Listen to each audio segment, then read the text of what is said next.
हिंदू मुस्लिम ऐक्याचे समर्थक असलेल्या जिन्नाला अचानक असं काय झालं की त्यांनी भारताच्या फाळणीची आणि स्वतंत्र पाकिस्तानाची मागणी घातली? तर 1937 मध्ये ब्रिटिश सरकारने प्रोव्हिन्शियल इलेक्शन घेतल्या. त्यामध्ये काँग्रेसने अनेक प्रांतात सरकार स्थापन केली, पण मुस्लिम लीगला अपेक्षित इतकं यश मिळालं नाही. याच काळात जिन्नाला वाटू लागलं की स्वतंत्र भारतात मुस्लिम कम्युनिटी अल्पसंख्याक असल्यामुळे फ्युचरमध्ये त्यांचा पॉलिटिकल व्हॉइस कमकुवत होऊ शकतो. त्यामुळे त्यांनी मुस्लिम लीग मार्फत मायनॉरिटी राईट्स आणि पॉवर शेअरिंगची मागणी केली. पण काँग्रेसचं म्हणणं होतं की ते संपूर्ण भारताचे प्रतिनिधित्व करते आणि सर्व नागरिक समान आहेत. याच मुद्द्यावर दोन्ही बाजूंचे मतभेद वाढले. 1940 मध्ये लाहोर रिझोल्युशन मांडण्यात आला. यामध्ये मुस्लिम मेजॉरिटी प्रांतांसाठी स्वतंत्र राज्याची मागणी करण्यात आली.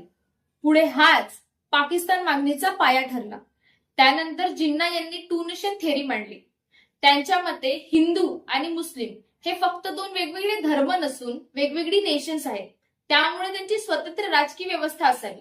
काँग्रेस आणि इतर नेते एकसंघ भारताच्या बाजूने होते, पण सहमती झाली नाही आणि 1947 मध्ये भारत आणि पाकिस्तान दोन स्वतंत्र देश निर्माण झाले.